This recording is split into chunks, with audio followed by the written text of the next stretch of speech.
Gostaria que você abrisse a sua Bíblia no livro de Deuteronômio, no capítulo 32. Nós estamos com uma série de ministrações com o tema O Agir Invisível de Deus. E hoje nós vamos para o 5º episódio dessa série.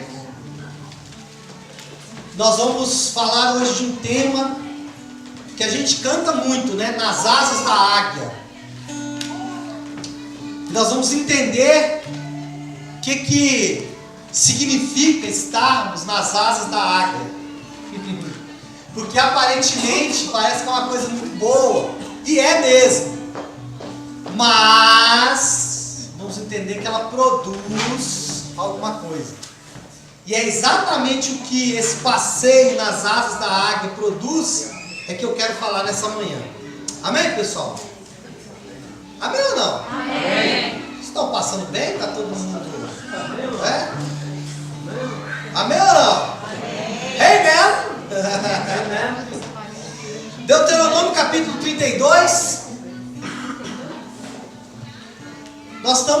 Eu vou só passar aqui rapidamente pelos princípios. Eu não vou conseguir dar uma revisada geral, porque a gente já caminhou bastante. Mas em cada um dos episódios a gente tratou um princípio. No primeiro episódio, nós tratamos o princípio de confiar mesmo sem ver. O segundo episódio, nós tratamos... Deixa eu achar o segundo episódio. Nós tratamos...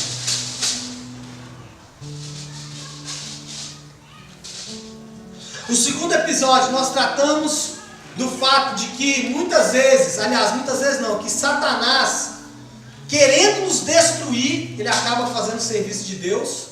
Aí demos 2 exemplos, que foi Jesus na cruz. Ele achou que estava matando Jesus, na verdade ele estava nos oferecendo salvação. E falamos também da igreja, quando ele perseguiu a igreja, lá em Jerusalém, pensando em destruir a igreja, na verdade ele estava espalhando a igreja. O segundo princípio foi esse. O terceiro princípio foi mais que vencedores, onde a gente tratou do fato de que esse termo mais do que vencedores não significa que nós vamos ser vencedores acima dos vencedores, mas que nós seremos vencedores tratados, que além de vitoriosos, nós ainda vamos sofrer o tratamento personalizado de Deus. 4º princípio, que foi o princípio que tratamos na semana passada, nós falamos sobre o tratamento de Deus e o fato de que Deus, em muitos sentimentos que nós temos, Ele acaba nos tratando. E hoje, nesse 5º episódio, nós vamos tratar do princípio, um princípio que é fundamental, que é conhecendo o guia. Estamos falando que vamos voar nas asas da águia. Para onde essa águia vai? O que ela vai fazer? E tem uma frase de Martinho Lutero, que inclusive o pastor Luciano Subirá cita no livro, que eu achei fantástico. O Martinho Lutero disse o seguinte: não sei por quais caminhos Deus me conduz, mas conheço bem o meu guia. Aleluia. Não sei por quais caminhos Deus me conduz, mas conheço bem o meu guia. Se você conhecer Deus, irmão, você não vai ter medo do caminho. Porque você sabe que no final, Ele vai te levar para o lugar certo, para um lugar evangélico, né, que é o centro da vontade de Deus. Né? Então, é disso que nós vamos tratar hoje. Ok? Deuteronômio 32, 11, todos abriram? Diz assim a palavra: como a águia ensina os filhotes a voar, e com as asas estendidas os pega quando estão caindo, assim o Senhor Deus cuida do seu povo. Versículo 12: Ele os guia sozinho, sem a ajuda de outro Deus. Irmãos, Moisés, ele está aqui no livro de Deuteronômio. O livro de Deuteronômio, irmãos, ele tem uma característica. Ele é uma retrospectiva dos 40 ou sei lá, um pouco mais de anos que Moisés, ele passou no deserto, mas teve um tempo anterior, que foi no próprio Egito. Enfim, são aproximadamente 40 anos, ou pelo menos uma retrospectiva do ministério de Moisés. Moisés, ele vai retratando e reconstruindo no povo tudo o que Deus produziu naqueles 40 anos. E aqui no capítulo 32, no versículo 11 dessa retrospectiva, Moisés, ele usa uma figura natural para exemplificar algo espiritual. Só que nós, quem aqui é um profundo conhecedor da águia? Aliás, vou até refazer. Quem aqui já viu uma águia muito próximo de si? Quem já viu? Levanta a mão. 2, 3, 4, 5 no máximo. A maioria de nós, eu por exemplo, nunca vi uma águia de pé. Só que ali, para aquele povo daquela época, isso era muito comum. Eles eram homens que viviam nas montanhas, que viviam no deserto, que viviam por ali. Então, quando Moisés fala desse voo da águia e fala desse fato de Deus pegar os filhotes quando ele está caindo, ele está falando de uma ação que a mãe águia fazia com seus filhotes, que era muito legal. Quando o filhote da águia estava alcançando uma certa idade e ela precisava aprender a voar, porque o voo da águia, o voo do pássaro em geral, ele é algo para a sua própria sobrevivência. Se a águia não voar, isso aqui é até um termo que a gente pode usar no trabalho, né? Se a águia não voar, não tem comida, amigo. Se a águia não voar, não tem comida. Então, o filhote águia está ali no ninho, recebendo toda a proteção, recebendo toda a alimentação, toda a direção. Ou seja, o filhote águia não tem que fazer nada. O que a mãe águia faz? Quando percebe que aquele filhote já está alcançando um lugarzinho de conforto, ela pega todos os filhotes dela e põe em cima das suas asas. Um voo panorâmico, com as aguinhas na asa. Só que lá numa altura, num lugar bem alto, onde não tem aonde pousar, onde não tem onde colocar os pés, a águia balança as asas e todos os filhotes caem. E aí, irmãos, ela tem que se virar para voar. Pastor, mas e se a águia não conseguir voar? Águias em filhote. A águia mãe, ela fica monitorando. E se ela vê que aquele filhote não conseguiu voar, ela dá um voo rasante e pega aquele filhote novamente, volta para o ninho e faz o processo de novo. Então, quando Moisés está dizendo, olha pessoal, assim como a águia ensina os filhotes a voar, ou seja, assim como a águia pega os filhotes, coloca na asa, balança e deixa cair, Deus tem conduzido vocês. E muitas vezes, irmãos, a asa vai balançar e você vai se decair. Porque o voo na asa da águia, que nós cantamos, né? Estou voando nas asas da águia, etc, etc. Não é apenas um passeio, mas é também, além disso, um momento que o autor chama de maturidade imposta. Maturidade imposta. Irmãos, Deus, ele agiu dessa forma com Israel, e ele age assim também com a gente. Deus agiu com Israel e age assim. Esta é uma crise, este é um processo que todo cristão vai passar por ele, sem distinção. Todo cristão vai fazer o voo na asa da águia, todos eles. Eu quero dizer para você que essa não é uma hora agradável. Não é. Ninguém gosta de deixar o ninho. Ninguém gosta. Eu não vou chegar ao ponto de dizer que é algo traumático. Não, mas é pelo menos um choque. É pelo menos um choque. Quando Deus te pega e te faz essa amadurecida imposta. Esse momento, irmãos, é um momento de crise interior, que muitas vezes vai refletir como se fosse um abandono. E às vezes a gente sente até um pouquinho, ou sente até um pouquinho não, a gente sente uma rejeição da parte de Deus. E a gente pensa, né? Por que Deus fez isso? E aí que está o problema. Porque muitos culpam a Deus achando que Ele os rejeitou pelo fato dele ter sacudido as asas e deixado cair. Muitos pensam, e isso não é da boca para fora, porque da boca para fora a gente fala, não, Deus está no controle. Mas lá dentro a gente fala, estou caindo e ninguém vai me segurar. Quem rejeita isso, irmãos, acaba que não amadurece, não cresce nunca. E ele tem que ficar passando pelo processo várias e várias vezes.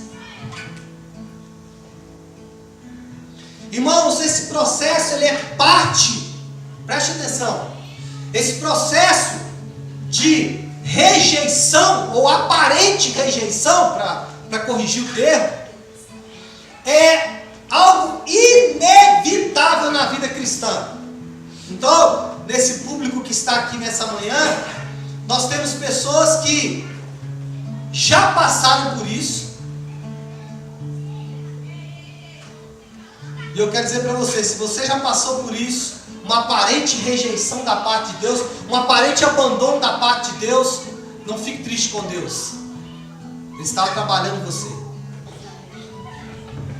Talvez você está passando e você fala, eu tenho orado, eu tenho pedido a Deus, eu tenho clamado, eu tenho rezado, eu tenho feito promessa e não acontece nada, pastor. Calma, irmão, você está sofrendo a maturidade imposta por Deus. Quem é esse menino? Que fizeram com ele, gente? Se fosse na nossa época, eu fazia a FEBEM e pegou ele. Ele passou aqui, eu falei, uai. Eu esqueci que eu estava falando. Talvez você está passando, preste atenção. Talvez você está passando por isso. Ficou bonito mesmo. Talvez você está passando por isso. E aí você está se sentindo rejeitado por Deus. Aonde está Deus? Calma, irmãos.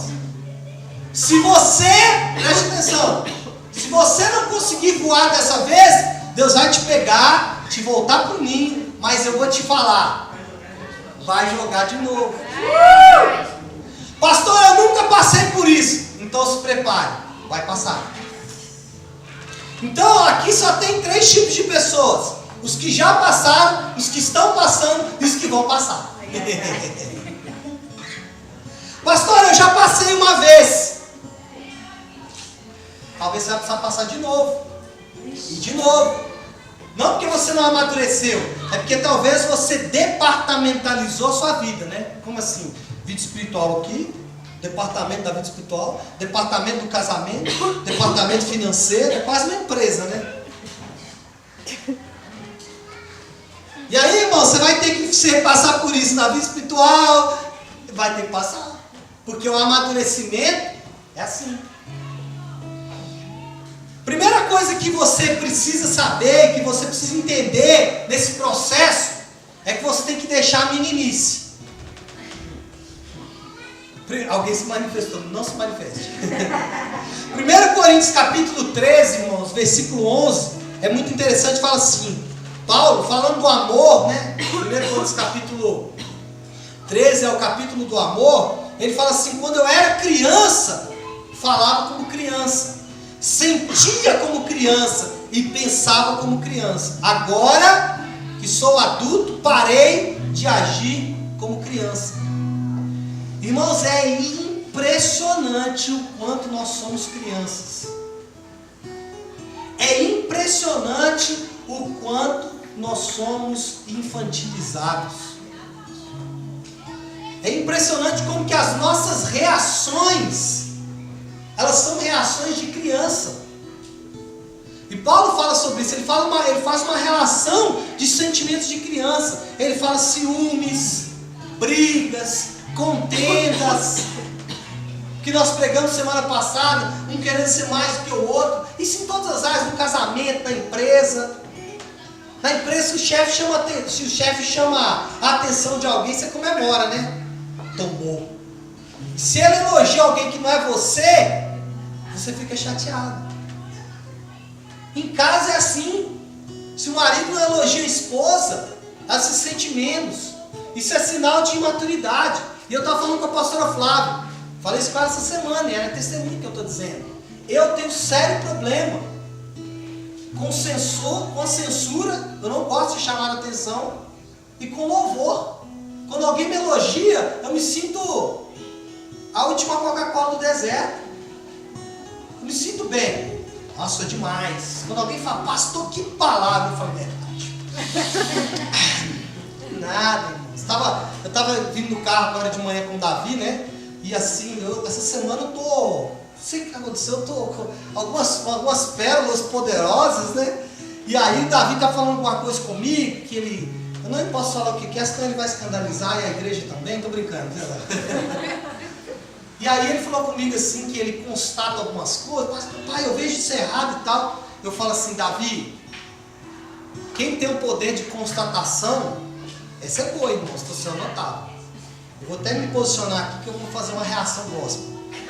Quem tem o poder da constatação, tem o poder da mudança. Se você tem o poder de constatar o erro, irmãos, automaticamente você tem o poder de mudar. Amém. Por que eu estou falando isso? Porque eu falei isso para ele, na hora eu falei assim, nem eu estou me aguentando. Irmãos, isso é criancice. Você não conseguir conviver com louvor, você começa a se achar melhor do que realmente você é. E com a censura também.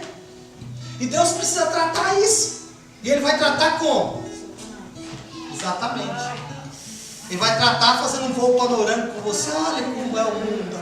Balança. Você aprende a voar. Esse é o processo de Deus, irmãos. Então, por que Moisés estava dizendo para aquele povo, olha, Deus vai balançar a asa? Porque havia 4 benesses que o povo de Israel usufruía na caminhada do deserto, que ao entrar na terra eles não iam usufruir mais. Tinham 4 benesses, que eram benesses do deserto. Esses 4 benesses: alimento especial, vamos falar de cada um deles, calma, vou só enumerar. Alimento especial, proteção especial, direção especial e ausência de guerras. Por quê? Porque a águia filhote estava no ninho. Então ali era alimento especial, proteção especial, direção especial e não tinha guerra. E o que Moisés estava dizendo é o seguinte: isso vai acabar. Isso vai acabar. Vamos analisar então cada um deles. O que era o alimento especial? Abre aí Êxodo capítulo 16.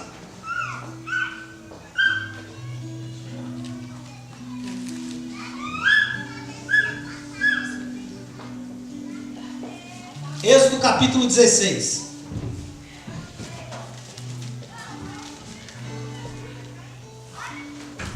Todos abriram? Abriram ou não? Amém. Versículo 14. Êxodo 16, 14. Diz assim: quando o orvalho secou por cima da areia do deserto, ficou uma coisa parecida com escamas, fina como a geada no chão. Versículo 15, os israelitas viram aquilo e não sabiam o que era. Então perguntaram uns aos outros: que é isso? Moisés lhes disse: isto é o alimento que o Senhor está mandando para vocês. Durante 40 anos, irmãos, durante 40 anos, o povo foi sustentado de forma milagrosa pelo Senhor no deserto. Era o famoso maná. Era o famoso maná. Agora, vá um pouquinho à frente aí, em Josué, no capítulo 5. E vamos ver um versículo interessante aqui. Josué, capítulo 5. Josué é o 6º livro da Bíblia. Vamos abrir? Josué capítulo 5, versículo 10.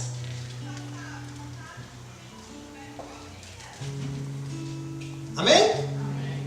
Diz assim: os israelitas estavam acampados em Gilgal, na planície em volta da cidade de Jericó, e ali comemoraram a Páscoa, no dia 14 do primeiro mês. No dia seguinte, ou seja, um dia depois da Páscoa, e aqui eu queria fazer um parênteses, nós estamos exatamente no dia depois da Páscoa. Hoje é o dia depois da Páscoa. Pastor, mas a Páscoa é em abril ou em maio, depende do calendário mariano. Como é que hoje é um dia depois da Páscoa? É porque esse um dia que está falando aqui é um dia profético, irmãos. Jesus ele foi morto, crucificado e ressuscitado quando? No domingo de Páscoa. Iniciando-se então o dia depois da Páscoa, que é o período da história que nós estamos. Amém ou não? Amém. Entenderam isso? Mas não é um dia, pastor, não é um dia. Já ouviu aquele termo que fala assim, o dia do Senhor? O dia para nós tem 24 horas, mas para Deus não é essa definição. Então, quando fala o dia, em muitos casos, ele está falando de uma era, de um tempo, de um período. E nós estamos nesse dia, que foi exatamente o dia em que cessa o maná, que é exatamente a realidade que nós vamos viver. Quer ver? Continuando lendo aí. Versículo 11. No dia seguinte, comeram alimentos daquela terra, cereais torrados e pão sem fermento. Depois disso, os israelitas não tiveram mais o maná, porque ele parou de cair do céu. Ou seja, preste atenção, o maná, ele durou 40 anos até uma fase. O que Moisés estava dizendo quando balançou as asas é que aquele alimento tem uma hora que ele acaba. Qual que é a aplicação dessa palavra para nós, irmãos? Como que eu aplico isso na minha vida? Muitas vezes nós vamos experimentar esse alimento especial de Deus. Muitas vezes você vai vir à igreja e qualquer palavra vai te alimentar. Você vai ter experiências muito profundas com a palavra. Só que, quando você vai caminhando com Deus, parece que a fonte secou. Mas não é que a fonte secou, é porque agora, irmãos, Deus está querendo mudar o seu cardápio. E você está querendo continuar comendo manazinho. E Deus está falando, não, agora você precisa mudar o seu cardápio. Eu quero te levar para uma outra alimentação. Mas além de mudar o cardápio, Ele quer mudar também a forma de se obter o alimento. Porque no deserto, o alimento vem de graça, sem esforço. Chega um tempo na sua caminhada cristã, que não dá para você pegar o boletim da igreja, Nav News, e achar que aquilo, ou o que está escrito ali, vai te alimentar. Não, irmãos, Deus vai levar você para um voo panorâmico, balançar as asas e dizer, agora eu quero que você cave mais fundo. Agora eu quero que você cave mais fundo. Então, está chegando a hora de nós começarmos a estudar e meditar de fato na Bíblia. Por quê, irmãos? Porque é hora de cavarmos mais fundo em busca dos tesouros escondidos. É hora de fazermos isso. Eu estava falando com a pastora Flávia ontem, lendo isso eu me lembrei de uma história que eu li, que o sul da África é o lugar no mundo que concentra a maior quantidade de diamantes. A maioria dos diamantes do mundo ele é extraído do sul da África, principalmente a África do Sul, o país África do Sul. E os colonizadores, os primeiros que chegaram ali, eles relataram que eles achavam diamantes no chão. Pedras gigantes de diamante achavam no chão. Só que esse tempo de achar diamante no chão acabou. Hoje precisa cavar. Isso é uma bela figura. Porque às vezes você fala, pastor, eu não entendo nada da Bíblia, porque você não cava. Porque você quer continuar no superficial, quer continuar recebendo maná. Segundo, irmãos, é a proteção especial. Deuteronômio 29, 5, não precisa abrir, eu vou ler para vocês. Diz assim a palavra: durante 40 anos ele os guiou pelo deserto. Olha o que Moisés fala. Nesse tempo todo, não ficaram gastas as suas roupas, nem as sandálias que calçavam. 40 anos o povo andou no deserto, irmãos. O sapato não se consumiu e nem a roupa. Que roupa, hein? Nem Giorgio Armani no seu mais alto nível, nem Calvin Klein, nem Hugo Boss produziu algo parecido. 40 anos, irmãos, eles tinham proteção especial. A roupa não se desgastava, nem o sapato. E aí, muita gente faz uma pergunta, pastor, e as crianças? Pois é, irmão, o sapato crescia junto com o pé. Mas só pode ser. Tem outra explicação. Porque não dava para um transmitir o sapato para o outro. Igual a gente faz hoje de vez em quando, né? Transmite a roupa para o outro. Porque não tinha loja para comprar. Então se você passasse para outro, você ficava sem. Então eu só posso entender que o sapato crescia junto. Só posso entender isso. Irmãos, ao iniciarmos a nossa caminhada cristã, também provamos o mesmo. Deus, ele fornece uma proteção especial. Deus fornece cura. Deus fornece uma caminhada especial. Só que, irmãos, chega o tempo de sermos lançados do ninho e alcançarmos maturidade.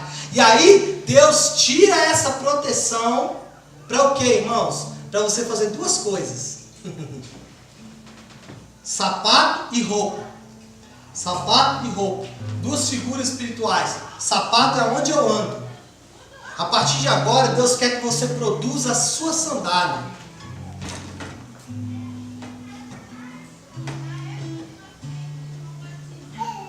Deus quer que você produza a sua sandália. O que é a sandália, irmãos? É aonde você vai andar, através da sua oração. A sua oração, ela vai produzir as sandálias para você. E a cobertura? A cobertura, irmãos, é que mesmo que você já tenha uma caminhada com Deus, você precisa de alguém para te cobrir, para te proteger. Isso é o princípio espiritual de um cuidando do outro. Então, durante um tempo você tem, mas depois você vai ter que buscar isso. Terceiro, direção especial. Êxodo 13, 21, depois você pode ler, relata que Deus, ele disponibilizou, durante os 40 anos que o povo andou no deserto, Deus disponibilizou duas coisas. Durante a noite, uma coluna de fogo. E essa coluna de fogo, ela tinha dois objetivos. Presta atenção. Ela oferecia calor, porque o deserto, à noite, é frio. Muito frio. Muito frio. E nesse deserto, inclusive, que eles estavam, chega a ser frio abaixo de zero. Então aquela coluna de fogo, irmãos, era calor durante o dia, durante a noite. Calor durante o dia não precisava não, tinha muito. Mas era calor durante a noite. Além disso, era claridade para eles poderem enxergar. Para ver onde estavam indo. E durante o dia, pastor, durante o dia o sol rachava. E aí a Bíblia diz que ele forneceu uma nuvem. Então havia uma nuvem que protegia o povo do sol. Mas não era só proteção. O povo seguia a nuvem. Se a nuvem parasse, o povo parava. Se a nuvem andasse, o povo andava. Por isso que eles não podiam, por exemplo, plantar uma horta. Porque às vezes eles plantavam a horta, estava começando a nascer a alface americana, a nuvem andava. E aí tinha que largar a horta e ir embora, atrás da nuvem, porque senão perdia a nuvem. Então a nuvem era direção, a coluna era direção. Qual que é a aplicação para essa palavra, irmãos? É que Deus, durante o tempo, Ele vai dar a direção para você. E eu gosto muito dessa parte. Eita. No início da caminhada, irmãos, Visita, Senhor. presta atenção. No início da caminhada, irmãos, você recebe muitas direções. É verdade. Não é verdade? Tudo lindo. Tudo lindo. Eu até estou procurando aqui. Eu quero ler a frase que eu esqueci. Ah, tá aqui, ó. A direção de Deus no início parece vir sempre de forma espetacular. Depois chega um momento em que ela se torna ocasional, até que definitivamente se torna rara e quase nunca espetacular. Porque a direção do deserto era espetacular, irmão. Seguir uma nuvem. Cara, eu queria seguir uma nuvem. Não ia errar o caminho, vai nuvem, que eu estou atrás de você. Só que abre aí comigo, Josué, capítulo 3. O livro de Josué, irmãos, é literalmente a águia balançando a raça. Eita. Josué, capítulo 3.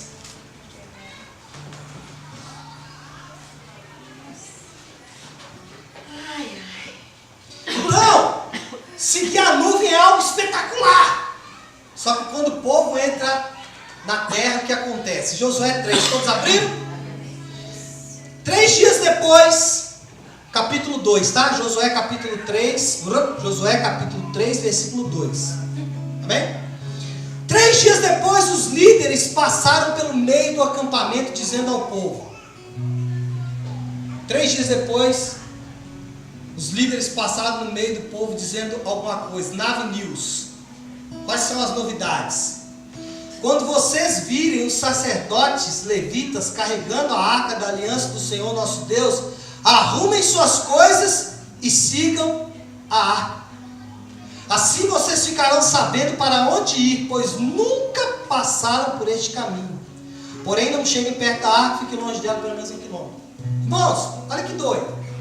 No deserto, seguir a nuvem, não é? Espetacular. A nuvem mexeu, vamos embora. Quando entra na terra, vai seguir uma arca carregada por homens. Meu Deus. O que de espetacular tem nisso? Uma caixa de madeira revestida de ouro, carregada por 4 comedores de feijão.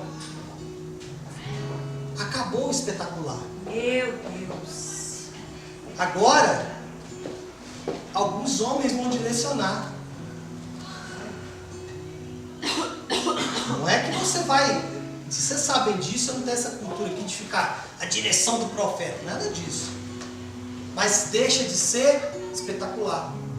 Qual é a aplicação disso, irmãos? No início da caminhada, nós temos tremendas experiências com a direção de Deus. Sonhos, visões, palavras proféticas, até algumas pregações, e uma que eu gosto muito, até fiz questão de destacá-la.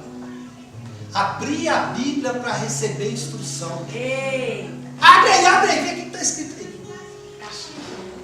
E eu lembro de uma que eu fiz com a pastora Flávia. Irmãos, olha que doido isso. Eu tinha acabado de ter uma experiência de novo nascimento. E eu estava numa pindaíba, irmãos. Não tinha dinheiro nem para comprar café. Chegou um cara na porta da minha casa vendendo cota de clube. E o cara, pensa no João Kleber. O cara é vendedor, irmãos. Porque na verdade acho que ele queria que eu pagasse a primeira, porque era o que ele recebia depois. E era do clube até bom, acho que ele até fechou, Interpasse. E aí, eu falei, amor, vamos comprar essa conta do clube. Eu não tinha dinheiro para ir pro clube. Eu ia comprar a conta, não tinha como ir lá.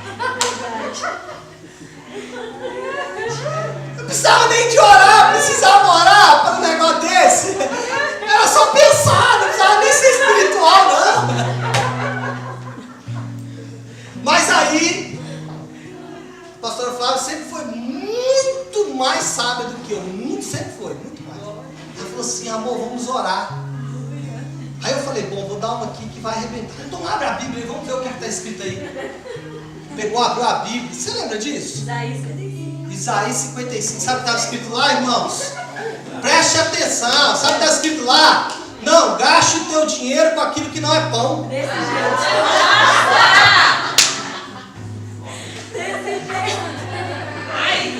Irmão, se isso aí não é nuvem e coluna de fogo, nada mais é. Agora, se eu fizer isso hoje, irmãos, eu tenho certeza. Se eu falar, Deus, fala comigo e abrir a Bíblia, sabe o que vai estar escrito? Toma vergonha na cara, rapaz.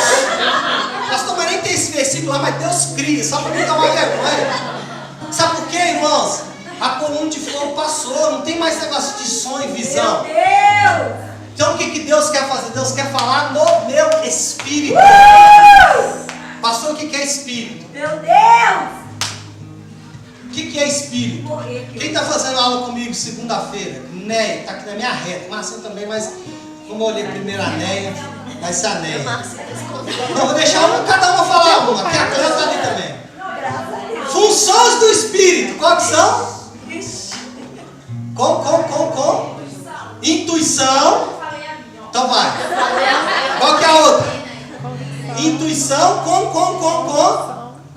Consciência. E a última? Com. Esqueceram? O melhor. Pastor Léo fala todo dia quando vai acabar o culto. O amor de Deus Pai. Não.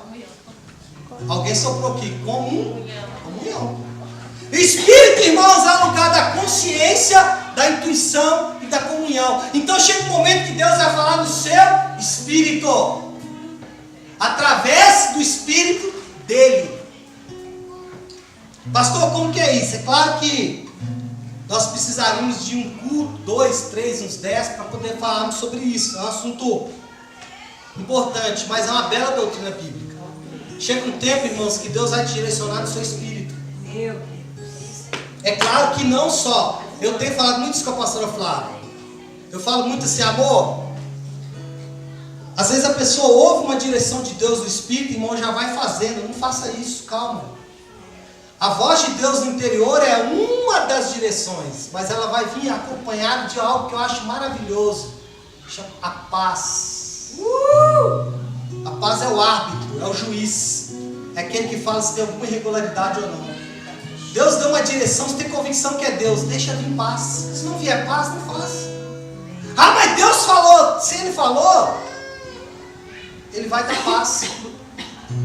Não é a ausência de medo, porque medo nós vamos sempre ter, mas é paz, é diferente. Bom, mas enfim. Quarto, ausência de guerras. Abre aí, que esse aqui eu faço questão de ler. Êxodo capítulo 13. Êxodo capítulo 13.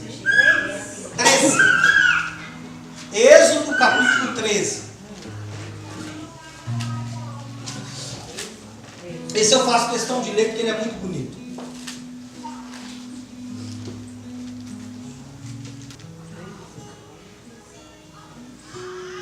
Todos abriram? Êxodo capítulo 13, versículo 17. Amém? Amém? Diz assim a palavra: quando o rei ou o faraó deixou o povo israelita, que o povo israelita saísse do Egito, Deus não os levou pelo caminho do país dos filisteus. Depois, se você tiver curiosidade, dá uma olhadinha no mapa, você vai perceber o seguinte. Quem já viu o mapa de Israel? Parece um J assim, né? Já viram? Parece um J assim, ó.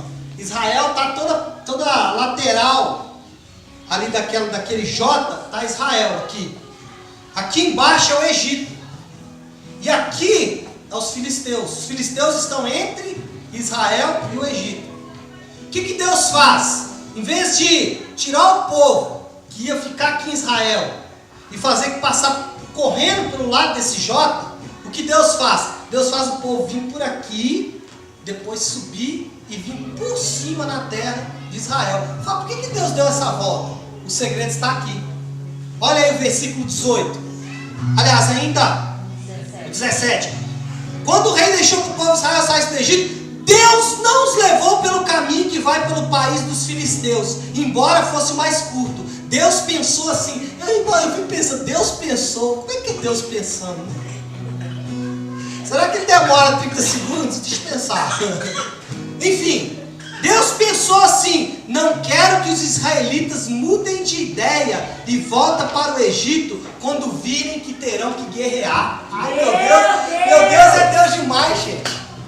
Ele falou assim, se esses caras forem aqui pela terra dos filisteus, quando eles verem a guerra, como eles são bem molengos, eles vão voltar. Então eu vou passar isso pelo deserto, e no deserto eu dou alimento para eles, eu protejo eles, eu direciono eles, mas não tem guerra. Só que depois de 40 anos, irmãos, agora ele falou, agora vocês já estão mais crescidinhos. Aí Deus, como se diz, Deus tira a mão e fala, agora vocês vão guerrear. Irmãos, a batalha espiritual, ela não é uma fantasia, viu? O diabo existe. E ele quer nos destruir, isso é a ação dele. Paulo fala sobre isso em Efésios capítulo 6. Ele fala, nossa guerra não é contra carne e sangue, mas contra principados, potestades, dominadores, contra demônios. Meu Deus. Ele fala isso. Irmãos, assim como Deus, Ele protegeu, tirou a guerra do povo no início da nossa caminhada, nós não vamos enfrentar guerras épicas. Irmãos, hoje eu enfrento gigantes mitológicos, monstros de 10 cabeças, 9 olhos, dragões que cospem fogo em cima de mim, nas costas, do lado. E eu falo, eu queria voltar a vencer o diabo do cigarro. Era o maior diabo que eu enfrentava, daquele tamanhozinho. Sai agora, em nome de Jesus! Comecinho da caminhada, irmão, era capetinha, miúdo, hoje. Ai, Senhor. Meu Deus. Aí eu falo assim, Deus, de onde saiu esse bicho? Deus fala, vai. E aí, irmãos, o pastor Luciano Subirá, ele escreveu uma frase bonita para poder melhorar um pouquinho o jargão gospel de que sem guerra não está em vitória. Aí ele escreveu assim no livro, não há plenitude espiritual sem batalhas. Fica mais bonito, né? Então, irmão, não há plenitude espiritual sem batalhas. Pastor, mas eu estou enfrentando uma guerra espiritual grande demais. Pois é, vai piorar. Vai piorar, cada dia pior, irmão. Você vence uma, já tem outra. Meu Deus. Estão na fila. Tem gente que acha que vir se derrubar gigante é prosperar financeiramente. Tinha um repórter que fazia dessa. Irmão, não é. Vencer gigante, sabe o que é, irmãos? Sabe onde está o gigante? Dentro de você, é você mesmo. Uou! Brigar contra esse cara, brigar contra demônios, vai ser durante toda a sua vida. Eu aprendi, tenho aprendido. Meu pastor falou isso comigo essa semana. Ele falou assim, você acha que santidade não é pecado? Santidade não é impecabilidade, irmãos. Santidade é briga contra o pecado. É guerra contra o pecado. É você ter condições de brigar com ele, de igual para igual. Irmãos, quando nós perdemos esses artigos especiais de Deus, alimento, proteção, direção, quando por algum motivo ou outro você não se sente alimentado, Deus não está te protegendo, você tem uma sensação de rejeição, o que torna o processo muito doloroso. Porque, irmãos, ele aparenta uma rejeição, um abandono de Deus. Irmãos, é quase inevitável não provarmos esse sentimento. Mesmo que a nossa consciência está dizendo, não, Deus está em algum canto. Mas a nossa alma, ela se sente rejeitada. O fato de sentirmos isso, irmãos, tão fortemente, não se deve só ao lado humano. Não é só porque humanamente você está sozinho, não. Deus mesmo produz esse sentimento e aprofunda esse sentimento, porque Ele quer usar ele. Ele quer que você sinta essa rejeição mesmo, porque Ele vai aprofundar o tratamento em você. Irmãos, a rejeição é uma ferramenta que Deus usa para aperfeiçoar o nosso caráter, pois ela tem o poder de produzir reações em nosso íntimo. O próprio Jesus experimentou a rejeição, irmãos. Quer ver? Abre aí, Isaías 53. Além desse, viu, Kelly? Esse aí eu até pensei, eu fiquei entre esse que eu vou ler e esse aí. Deus meu, por que me abandonaste? Jesus falou na cruz. Mas esse aqui de Isaías 53, irmãos, eu fico emocionado, porque é muito triste. Olha o que está escrito em Isaías 53, 3. Ele foi rejeitado e desprezado por todos. Ele suportou dores e sofrimentos sem fim. Olha só. Era como alguém que não queremos ver. Nós nem mesmo olhávamos para ele e o desprezávamos. Irmãos, Jesus ele experimentou a rejeição. Jesus, se você ler a Bíblia, ele foi rejeitado pelos irmãos, rejeitado pelos vizinhos, rejeitado pela sua própria nação. Ele foi traído por um dos 12 que andou com ele. Então, talvez você foi rejeitado por alguém. Seu pai, sua mãe, algum tio, avô, algum pastor, algum padre, algum pai de santo. Você foi rejeitado por alguém. Jesus também foi disso. A rejeição de outro ser humano dói muito. Além de Jesus, irmãos, um outro cara que foi rejeitado, Paulo. Quer ver? Abre aí 2 Timóteo capítulo 4. 2 Timóteo capítulo 4, irmãos, são as últimas, os historiadores dizem, né? Que são as últimas palavras de Paulo. 2 Timóteo capítulo 4, irmãos, é a última carta que Paulo escreve. E a gente olha para o maior apóstolo, ou para o maior profeta, não sei se o maior, mas pelo menos o maior missionário, esse sim. O maior missionário que já pisou essa terra. Um homem que tinha condições humanas de ser um rico, viver uma vida abastada, abriu mão disso pelas pessoas. Abriu mão disso pelas pessoas. Chega nos últimos dias da vida dele, preso em Roma, ele declara essa palavra que está em 2 Timóteo capítulo 4, versículo 9, que eu vou ler. Se você conseguir extrair toda a dor que esse homem produz nesse texto, se você conseguir entrar no coração dele, ele estava nesse momento sozinho lá em Roma, depois de ter pregado para tantas igrejas e ver coisas maravilhosas de Deus. Olha o que ele diz, versículo 9: vem me ver logo que puder. Eu sempre choro quando eu leio esse texto. Paulo falando para Timóteo: vem me ver logo, estou sozinho, cara. Estou rejeitado aqui, estou triste. Vem me ver logo, cara. Não sei se eu vou conseguir ler. Abre o olho aqui. Pois Demas se apaixonou por este mundo e me abandonou. Foi para a cidade de Tessalônica. Crescente foi para a província da Galácia e Tito para a região da Dalmácia. Somente Lucas está aqui comigo.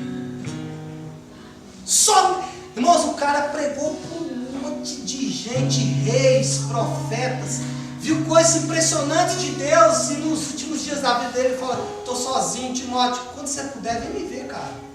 Ele experimentou a rejeição humana. Quando eu leio esse texto, eu não sinto a dor de Paulo, mas sinto um pouquinho que esse cara sentiu. Não era traumatizado, mas ele sentiu a dor. E o finalzinho ele fala, né? Eu gosto desse finalzinho. Somente Lucas está comigo. Procure Marcos e traga-o com você. Sabe quem é Marcos, irmãos? Paulo brigou com Marcos no começo do ministério dele e separou de Marcos. Paulo manda procurar o Marcos porque queria pedir perdão para o Marcos, queria resgatar com o Marcos. Ele não queria morrer com aquela com aquele senãozinho para ele. Então traz o Marcos para mim poder bater um papo com o Marcos, resolver minha pendenga com ele. Então, irmãos, nós lemos aí 2 textos em que narra a rejeição dos homens. Só que tinha um detalhe: tanto Jesus, quando ele estava sendo rejeitado pelos homens, era rejeitado, por exemplo, pelos seus familiares, que eles diziam: olha, esse cara é louco, vamos prendê-lo. Sabia que teve um momento desse? Os familiares de Jesus falaram: o cara está pinel, prende ele. Quando Jesus foi rejeitado pelos seus vizinhos, pela sua nação, irmãos, ele tinha Deus do lado dele. Quando Paulo, nesse momento aqui, ele olha para o lado, não tinha ninguém, mas Deus estava com ele. Mas, e quando nós temos a impressão de que somos rejeitados, inclusive por Deus? Jesus na cruz experimentou por um instante esse sentimento de ser rejeitado por Deus. Paulo, esse mesmo Paulo que foi rejeitado pelos homens, em 1 Coríntios capítulo 4, versículo 9, ele fala assim: porque parece que Deus pôs a nós, os apóstolos, como os últimos da fila. Além da rejeição humana, Paulo e Jesus, e nós também, vamos experimentar uma impressão de uma rejeição de Deus. Quando a águia bater as asas e nós estivermos caindo, parece que Deus nos rejeitou. Irmãos, quando um ser humano nos rejeita, nós temos para onde correr. Mas e quando é Deus? O que fazer quando aparentemente Deus nos rejeitou? Para onde nós vamos correr? Agora a pergunta é: por que Deus faz isso? Por que Deus aparentemente nos rejeita? Parece que não ouve nossa oração. Parece que Ele não está vendo o desespero, o sofrimento que eu estou passando. Por que Deus promove essa rejeição? A resposta eu vou dar usando Jesus e o próprio Paulo. Infelizmente nosso tempo não vai dar para ler, mas Hebreus capítulo 5, irmãos, diz assim, versículo 7, depois você lê: durante sua vida na terra, Cristo, em voz alta e com lágrimas, fez orações e súplicas a Deus que o podia salvar do mundo.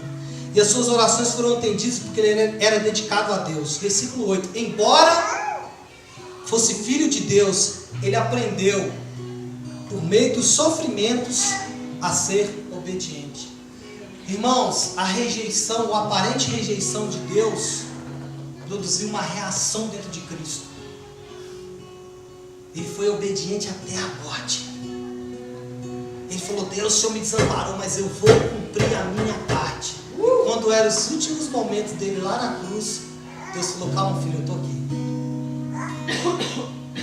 Ele se sentiu desamparado, abandonado por Deus, mas Deus estava lá. Paulo, nós lemos aqui, ele falou: olha, porque parece que Deus colocou a nós, os apóstolos, como o último. Por que Deus produz essa aparente rejeição? Agora eu quero que você abra o último versículo que vamos ler hoje. 2 Coríntios capítulo 7. 2 Coríntios capítulo 7.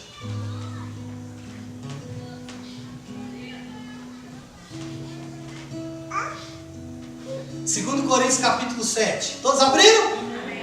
Por que aparentemente parece que Deus me rejeitou? Por que parece que Deus não ouve a minha oração? Por que parece que Deus não vê o meu sofrimento?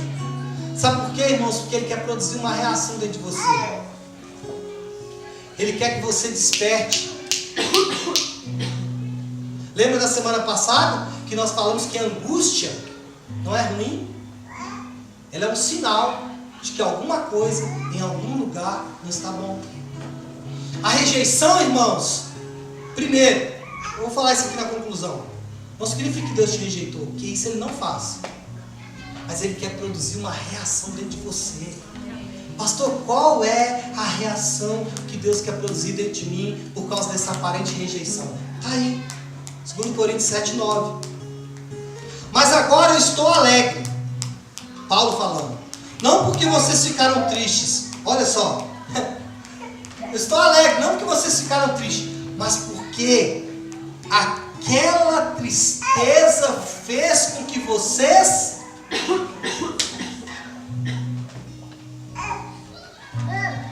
está lendo aí comigo? Paulo dizendo, eu estou alegre, não porque vocês se entristeceram, mas porque aquela tristeza produziu em vocês arrependimento. Preste atenção, irmãos. Olha aqui para mim. A dor, a luta, o sofrimento e o assunto que estamos falando nessa manhã, que é a rejeição, produzida pelos homens, e em último estágio, uma aparente rejeição de Deus, ela tem um propósito em nós: produzir arrependimento. Meu Deus. Produzir arrependimento. Olha aí a continuidade do texto, irmãos. Aquela tristeza foi usada por Deus. Paulo falando. E assim nós não causamos nenhum mal a vocês, pois a tristeza que é usada por Deus produz arrependimento que leva à salvação. Olha aqui para mim. Deus não quer te livrar das suas dores. Ele até vai fazer isso, porque Ele é Deus. O objetivo de Deus não é corrigir a sua vida financeira, nem o seu casamento. O objetivo de Deus não é curar a sua depressão. O objetivo de Deus não é curar o seu corpo. O objetivo de Deus não é fazer nada disso, apesar de que Ele vai fazer. Apesar de que Ele vai fazer. Mas esse não é o objetivo dele. Qual é o objetivo dele, irmãos? Te salvar do inferno. Ele quer que essa rejeição, que essa dor que está dentro de você produza arrependimento, que leva à salvação. Então, concluindo, o agir de Deus, irmãos, continua sendo invisível aos nossos olhos. As formas de operar em nós são as mais variadas. Até mesmo as nossas próprias crises, como a rejeição de humanos, ou até a aparente rejeição de Deus. Aparente, porque Deus não nos rejeita. Os homens sim, mas Deus não. Mas Ele às vezes deixa uma aparente rejeição. Até essa rejeição pode ser um tempo em que Ele, Deus, fará com que cresçamos em Sua presença. Embora o agir de Deus nos dê a impressão,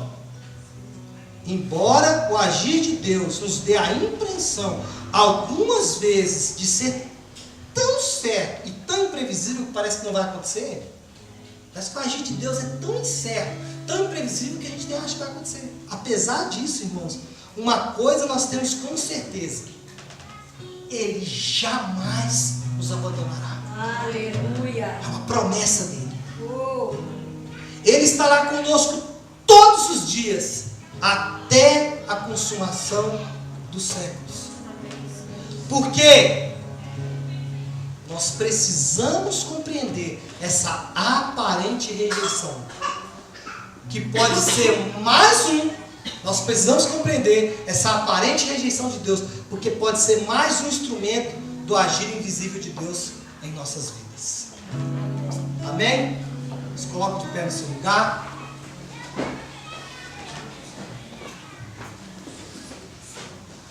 Pastor, como que eu aplico toda essa palavra? Como que eu uso o que você ficou falando na minha cabeça aqui 1 hora?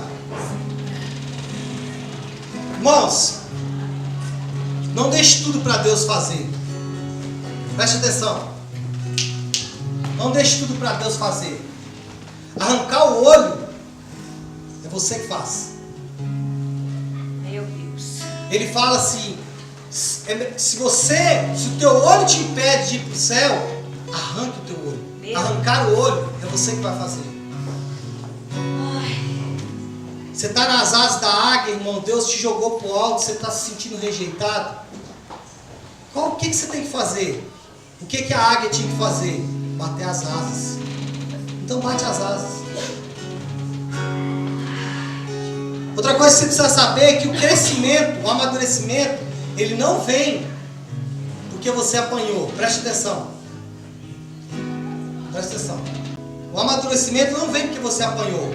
Vem porque você passou a comer a comida certa. Se alimentar da coisa certa. Se alimente da verdade. Se alimente da palavra. A falta de alimento, a falta de proteção, a falta de direção e a ausência de guerras são um sinal de que Deus está querendo o seu crescimento e não a sua morte. Ai, pastor, Deus não está me alimentando mais. Ele não quer te matar, Ele quer que você cresça. Ai, pastor, eu me sinto desprotegido. Ele não quer te matar, Ele quer que você cresça. Ai, pastor, tem guerras impressionantes. Crescimento. Ele não vai te matar, Ele quer que você cresça. Outra coisa, irmãos, para aplicar, isso aqui são coisas que você pode fazer. O que eu estou te falando aqui são coisas que você pode fazer. A escassez demonstra, ou seja, a falta de alimento, a falta de proteção, a falta de direção, as guerras, elas demonstram que você deve olhar para a terra à sua frente, a terra prometida, e não ficar chorando pelo fim das benesses. Ai, Deus me está me protegendo, pastor. Por quê? O que está acontecendo? Eu vou atrás, eu vou olhar. Deus quer que eu entre numa terra. Deus está me amadurecendo. Ai, eu fui roubado, eu fui assaltado, alguém me bateu, alguém fez isso comigo. O que está acontecendo? Meu Deus. É o fim das benesses. E o último. Você não é rejeitado. Você não é rejeitado. Amém. Amém. O pecado, quando você peca, a gente sente que Deus nos rejeitou, né? Agora Deus coloca no fim da fila. O arrependimento, irmão, te devolve para o mesmo lugar que você tinha no coração de Deus. Se você arrepender, Deus fala, volta para aqui. Volta para o mesmo lugar que você tinha aqui comigo, filho. O arrependimento faz isso. Aleluia. Feche seus olhos. Pastora Flávia, vem cá orar por nós. Feche os olhos aí, irmãos. Vamos orar por essa palavra.